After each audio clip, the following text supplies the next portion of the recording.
Hey, how are y'all doing today? Welcome to Wholesome Roots Farmstead. Today we are going to make a fire cider, which is a great immune boosting formula that's been used for centuries. So I'm going to go ahead and show you what the ingredients are first, and then we'll get started. So traditionally, fire cider is made with horseradish root, ginger root, turmeric root, garlic, onion, and hot peppers and a lemon. Now, you see I have limes. Well, that's what I had available in my organic section at my grocery store, so I got limes instead of lemons. And I am adding in some star anise, some green cardamom, some black cardamom, and some pepper. The pepper is a medley of different color peppercorns, and I'm adding those because turmeric is better absorbed with the use of pepper in addition. And see, this is the fire cider I got last year from the store, and I've made it in the past, but I have had a hard time coming up with horseradish root, and my grocery store that I shop at just finally started carrying the horseradish root, so we've got that now. And then you submerge it all in vinegar, a raw vinegar with the mother. Bragg's is my number one go-to for that when I don't have my own homemade. So today I'll be using some of my homemade vinegar and some Bragg's. And what I'm going to do is I'm going to chop everything up really small. Some of it's going to go in the Ninja and get blended. And then I'm going to put it into my big jar here. I started already, chopped up some turmeric yesterday with a few slices of lime because I had used half a lime in another recipe. So I sliced up the rest of the lime and I just submerged it with some homemade vinegar. So today I'm going to get everything else cut up and minced as much as I can so that I can get as much of it exposed to the vinegar as possible, and it can stay in this container covered so that no fruit flies get in it. And we're going to do that for probably 6 to 8 weeks. And you can do it as little as 4 weeks, but 6 to 8 weeks to be best. So I'm going to chop everything up into about the same size pieces, because what I'm going to do at the end, after 8 weeks, I want to be able to strain off the pulp, all of the stuff that I chopped up and added to it, and use that as a relish or in ingredients in other recipes.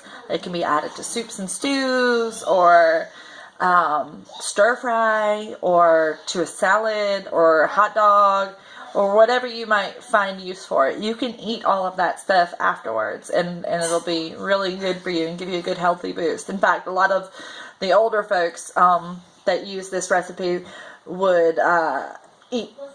They wouldn't strain it at all. They would eat a spoonful of all the pulp with the vinegar and eat it, which, you know, we tend to, in this day and age, not want to have so much spice in our mouths and deal with that kind of flavor notes. But I'm going to strain it off, and I'm going to add honey after I strain it off. That way it'll help encourage the little ones to maybe give it a try, even though it's really spicy. They tend to gravitate towards homemade salsa pretty well, so hopefully they'll eat some of this, and it's going to help boost our immune system, and anytime we're sick, we'll double up on how much we consume. And every day we'll take a shot glass or a tablespoon.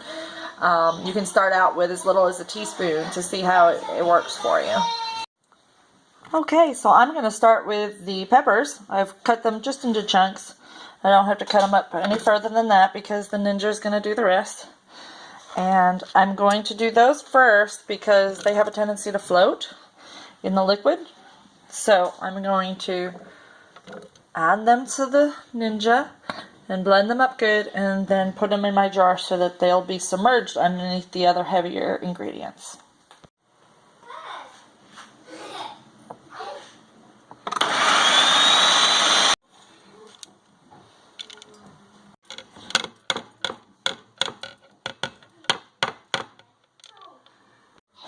Now my citrus I'm not going to mince up, only because I don't want to use it in the relish at the end, so I want it to be somewhat easy to remove. So I just sliced it into some thin slices, and I'm going to add that directly to the jar as well. You notice I'm my throat is kind of caught. That is the spice of the peppers already exposed in the air that's kind of making my throat affected. So you can imagine how spicy this will be at the end when I actually go to consume it. A lot of people like to add it to other beverages or salad dressing or something. I'm going to go ahead and add my dry spices as well so that they can stay submerged. And you don't have to use these spices. These are all things that I know have a lot of good health benefits, so I wanted to add them because I had them. You can certainly make it without these things. So the more things that you think of that are going to help boost immune system, the better. And it's looking so pretty already, isn't it? And then I take my onion and I cut the ends off and I peel it.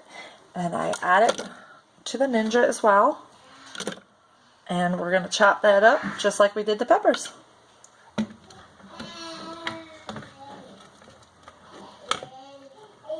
You notice I did not peel my ginger or turmeric. There really is no reason to peel those at all. Unless they're like not organic or something. I could see maybe wanting to peel them, but there's nothing really that horrible about the peel. So no need to peel those. Save yourself the work. Once it's minced up, you won't notice the peel in there at all. Alright, I've got my garlic head broke apart into cloves. And some of you may know this already, but there's one chef trick, which is to apply pressure, not towards the blade. And you hear it crack the clove like that. And it makes it just peel right off. See how it's just comes right off after that. And then the other trick is to take a mason jar and crush, and peels right off. So I like doing the mason jar better because I don't risk hurting myself, and it seems to work even better. So I'm going to do each one of those cloves, peel them. I don't want those garlic peels in my mix when I'm done with it because I don't want to add that to a recipe of soup or stew. So I'm going to go ahead and remove the peels and then throw them into the Ninja and blend them up. And I'm going to do the horseradish root. I'm saving this for last because I'm kind of scared because I've heard lots of people say how it just makes them cry when they do it. I've already scrubbed it. So the first step is to take a nice clean brush and scrub all the dirt off the outside and make sure it's nice and clean, and I've done that already. So for the horseradish, I didn't peel it, but I did take off some of the rougher, tough pieces on the outside, just so that at the end it'll be nice. Now, my eyes are already watering. I think the last time I made this, I couldn't find horseradish root, so I actually bought ground horseradish and used that in the recipe.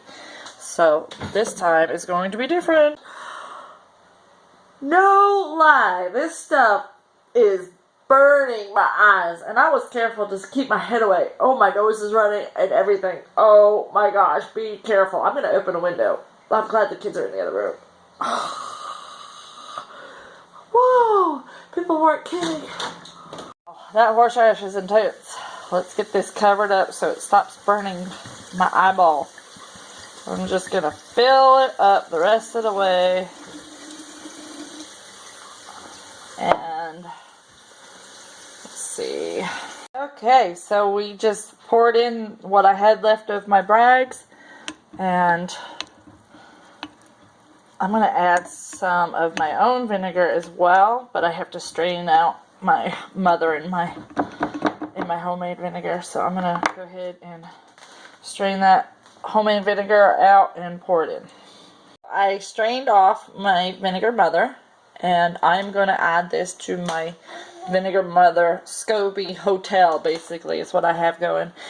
Every time I strain off a new batch of vinegar, I keep the mother and I put it in a jar with some strong vinegar, and then I can add it when I'm making new vinegar, and it works out really well.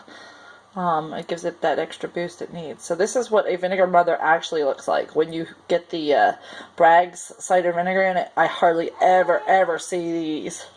This is just like a SCOBY, like when you make kombucha. It's the same exact texture, but it's for vinegar. There you have it. I have my fire cider completely submerged in vinegar, and I'm going to cover it, make sure no fruit flies can get in it, and I'm going to let it steep in here for 6 to 8 weeks. When it's done, I can strain it off and make some yummy recipes with the pulp, and take the liquid as a great tonic to keep my whole family healthy and immune system functioning perfectly. Alright, I hope you enjoyed making fire cider with me today.